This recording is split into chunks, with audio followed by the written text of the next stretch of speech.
Department of Health has confirmed that 2 South Africans working on a Japanese cruise ship have tested positive for the coronavirus. 10 other South African crew members, also on board the Diamond Princess ship, docked in the port of Yokohama.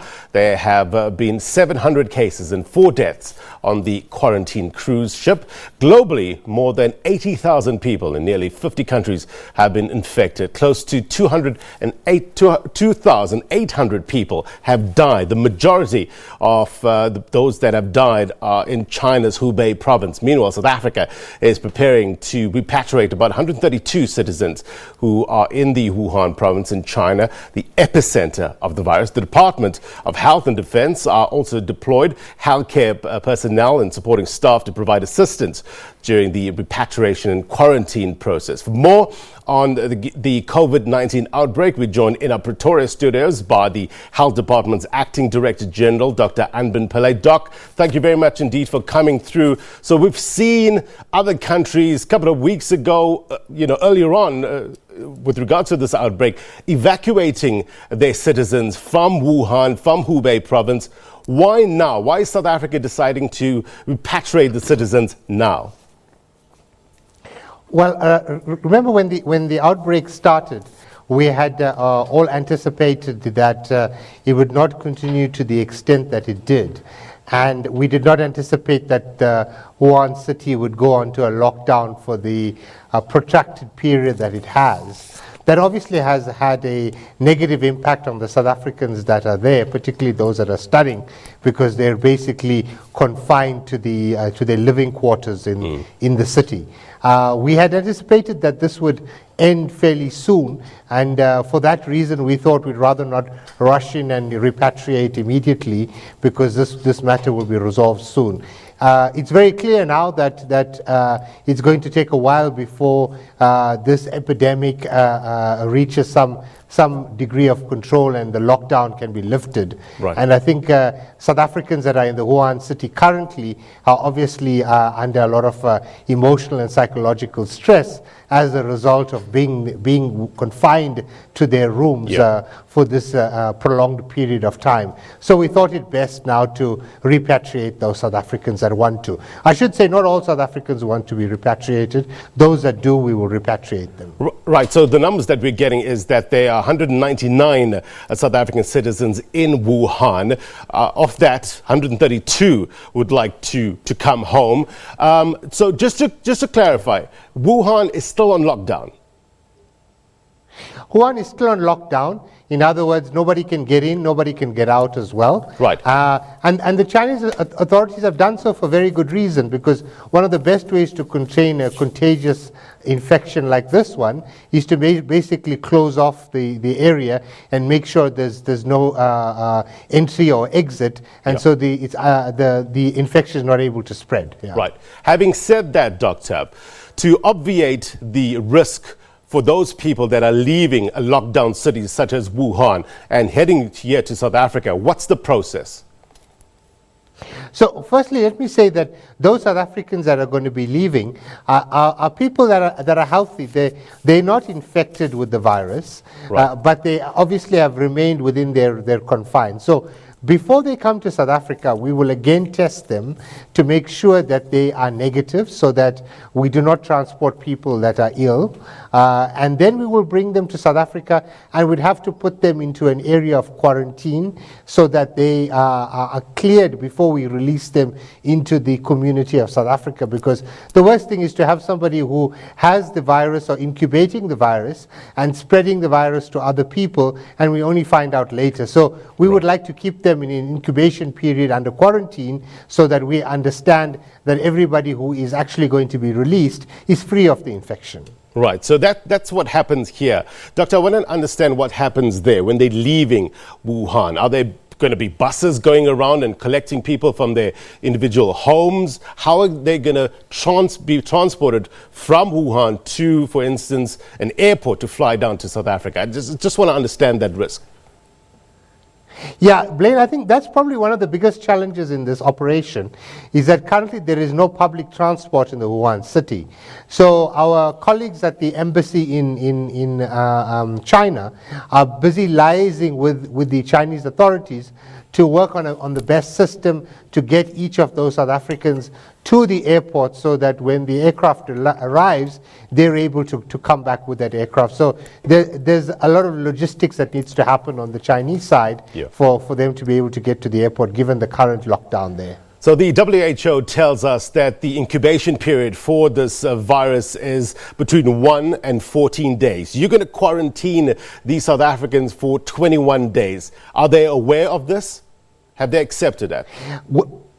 Well, they would have to sign off on a consent form prior to them boarding the aircraft in China, with the clear understanding that on returning to South Africa, they must remain within a quarantine area for the period, given that there is a risk that they may be carriers of the virus. So they would have to agree to that before they actually participate, yes. So this process of getting them to sign off on this, has it started?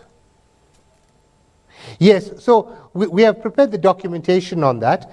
They will sign off on that before boarding in China itself, and that would be the basis on which we would operate, yes. Where is this quarantine location? At this stage, we're investigating the options. We will make an announcement once all of those plans are finalized. We just need to make sure we cross all the T's and dot the I's as such before we make an announcement on that matter. You know, Doc, there's so much misconception and disinformation with regards to COVID-19, the novel coronavirus. I mean, you know, you see some people saying that this is being used as a bioweapon, some saying that you can get it just by looking at another person. We know from experts that tell us that it's due to respiratory droplets from somebody coughing or sneezing, for instance, that is in close proximity to you, that you can get it. What sort of information is out there, or how does government plan to get the information out there in order to prevent, which is most importantly when these South Africans come here, stigma and discrimination? Yes, I think once we keep the South Africans within the quarantine area for the period of 14 days, and assuming all of them are cleared of the infection through a blood test, which we will do, we will then clearly clear each of those South Africans in terms of being free of the infection. I think it's important to appreciate that just like the common cold or the flu, this organism can spread quite easily. It's not only by coughing, also if you touch surfaces that are contaminated, and you then apply your hand to your face or mouth or such organs, you will then also infect yourself. So it's not only by direct contact, but also by indirect contact. So critical for all South Africans to make sure that they wash their hands and observe basic hygiene principles, including when you cough to basically block your mouth, etc. Yes. Right. Talk to us about that. Very interesting that you mentioned in terms of, the virus on certain surfaces. How long can the virus last outside of the body, for instance, on these surfaces?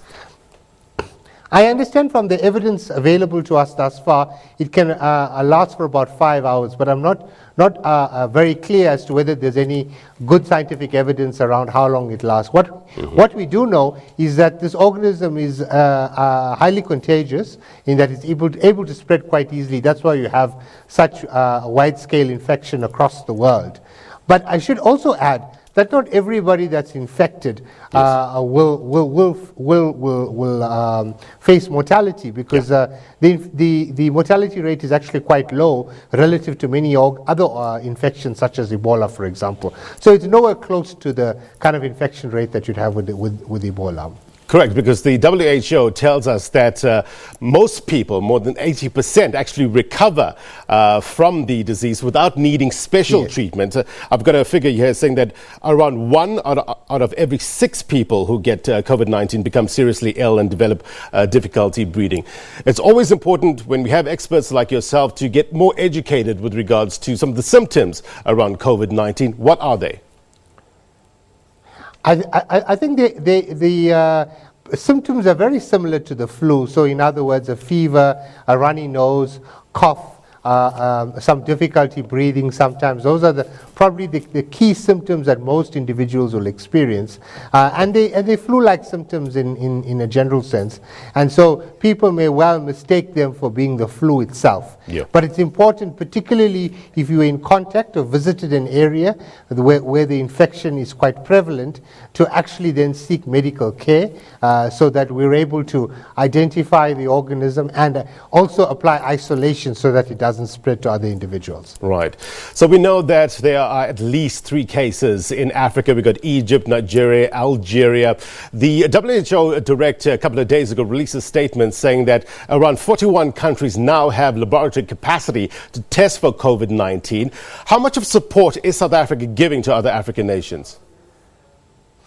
Well, we're a reference laboratory for the COVID-19 infection. So blood samples come to the National Institute for Communicable Diseases in Johannesburg, and many countries rely on us to basically do the testing and confirm whether a particular individual is infected with COVID-19 or not. So we continue to provide that support. We're also providing support on surveillance for many countries within our region.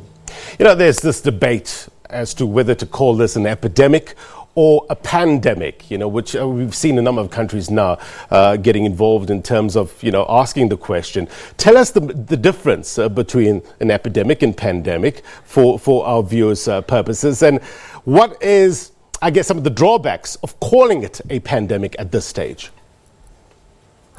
Well, the drawbacks of calling it a pandemic basically means that it has spread to a number of countries and it's going to be around for a long time in very simple terms. And we anticipate that the WHO may well declare it a pandemic fairly soon, which would have implications for the way countries deal with travel, as well as the way individuals choose to then travel to certain countries. I'm hoping we don't get to that stage, but it appears if this infection continues and spreads to other countries like it is currently, the WHO may well make that declaration. An epidemic is a outbreak in a particular country that over a specified period of time, and that infection is then controlled. But in this case, it appears that the infection appears not to be controlled and is spreading across countries currently. Yeah, the WHO was saying that, you know, despite even if you don't have a case of novel coronavirus, we should be preparing for a potential pandemic. So it's important to get preparation correct. Okay, just before I leave you, Doc, with regards to, you know, after you dotted the I's and crossed the T's, when can we expect those South Africans from Wuhan here in South Africa? Well, I think we need to be sure that all of them are able to get to the airport, have the transport in place. We have to get clearance from the Chinese authorities for us to land an aircraft. And on this side, we need to prepare the quarantine site and make sure that when they do arrive in South Africa, that they're able to then go directly into the quarantine site. So this will be a chartered aircraft. So if we're talking about 132 people, is it going to be just one aircraft leaving South Africa and picking them up and coming back here? Is that how it works? That's right, yes. All right, Doc, thank you very much indeed for your time. That was the Department of Health Acting Director General, Dr. Anban Pillay. They're giving us more insight in terms of the process of, repatriating the about over 130 South Africans that have signaled that they want to come back to South Africa to get away from that lockdown in Wuhan. Tell us what you think at the agenda _SABC.